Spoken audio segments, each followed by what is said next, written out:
Assalamualaikum warahmatullahi wabarakatuh. Nama saya Fawahid, NIM G0529008. Saya akan memenuhi tugas dari Pak Beni selaku dosen aspek hukum, dan juga Pak Beni seorang Basnas Jawa Timur dari saya. Nah, di sini saya akan membahas tentang sekat yang ada di DARPA. Di sini akan saya jelaskan tentang observasi yang ada di DARPA. Di lembaga sekat atau pengelola sekat, di sini saya mengobservasi tentang tempat pengelolaan sekat yang mana itu salah satu desa saya, yaitu adalah pengelola sekat, yaitu di masjid. Setelah saya melakukan berbagai wawancara sehingga saya mengetahui pengelolaan sekat yang ada di desa kami. Di desa itu tidak ada kaitannya dengan hukum nasional atau campur tangan pemerintah, dan intinya itu di daerah saya ini pengeluaran sekat itu adalah masyarakat sendiri, dan keuangan juga didapat dari masyarakat sendiri, dan juga untuk salurannya itu memang tepat sasaran, tentang dikarenakan kami dengan tokoh masyarakat dan juga warga langsung turun langsung dengan mendata mana yang berhak mendapatkan dan juga mana yang memang memenuhi kriteria kami, yaitu orang itu memang layak seperti itu. Dan juga ada juga program santunan anak yatim. Untuk santunan anak yatim, yaitu di sini juga ada batasan usia. Contohnya batasan usia paling tua yaitu adalah 17 tahun minimal, habis itu sekolah ke bawah itu masih kita tidak usahakan dapat, karena ada mereka memang batas gitu untuk mendapatkan bantuan. Dan juga program anak yatim ini biasanya dilakukan 1 tahun sekali pada akhir-akhir bulan puasa. Dan juga tentang zakat fitrah, yaitu fitrah itu di mana di desa saya ini zakat fitrah itu biasanya langsung diserahkan kepada ustadz-ustadz, dan ustadz itu juga akan menyerahkan kepada masjid, takmir masjid, dan takmir masjid itu kembali mengelola dan juga menyalurkan kembali kepada yang sangat membutuhkan seperti itu. Hasil wawancara dengan takmir masjid sekaligus pengelolaan zakat yang ada di desa DARPA, hubungan hukum Islam dan hukum nasional. Ini hasil wawancaranya ya. Yang pertama yaitu adalah tentang pengelolaan zakat di masjid ini atau di desa ini, apakah ada ikut campur dari pemerintah?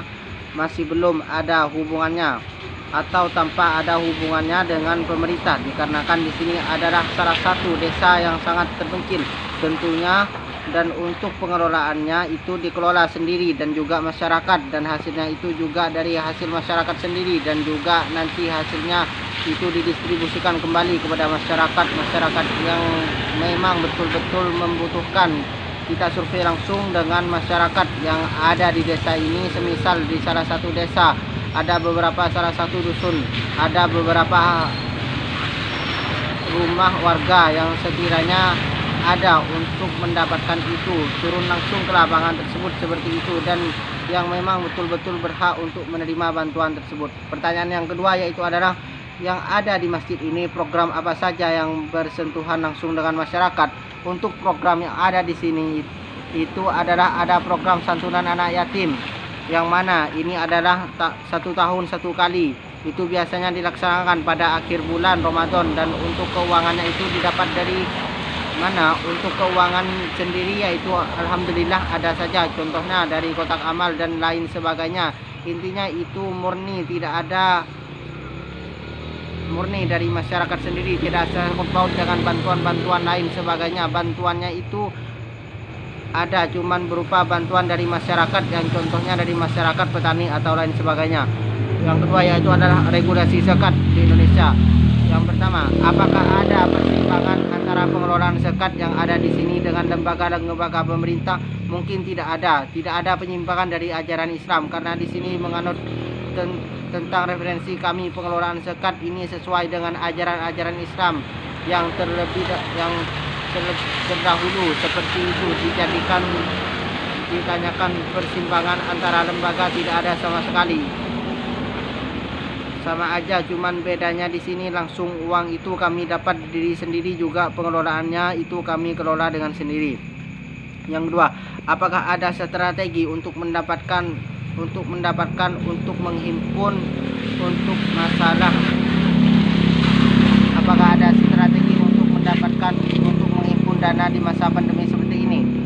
Jawabannya itulah untuk masalah dana.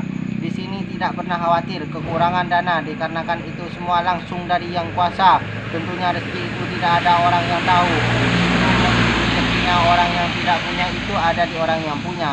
Akan seperti itu sehingga mereka yang memang kelebihan uang bisa bersedekah bisa lewat sini, atau mereka ada yang langsung sedekah dengan sendiri seperti itu. Yang ketiga, bagaimana cara untuk mengetahui masyarakat itu yang membutuhkan bantuan tersebut. Cara untuk mengetahuinya yaitu adalah kami langsung turun langsung ke lapangan dan kita pasti mengetahui karena lewat contohnya kita itu lewat dengan tokoh masyarakat untuk mendata. Selain tokoh masyarakat dan langsung juga turun langsung kepada masyarakat itu memang betul-betul layak atau tidak seperti itu. Yang ketiga, organisasi pengelolaan zakat.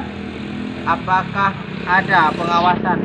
Siapa yang mengawasi seperti penyaluran zakat, output dan input status seperti itu? Kan di sini tidak ada ikut campur dari pemerintah. Di sini tidak ada yang namanya untuk pengawasan itu, yang kami itu sudah yakin semua, dan pengawasan yaitu langsung dari Yang Maha Kuasa, dari Allah Subhanahu wa taala, dan juga masyarakat mengawasi juga di sini.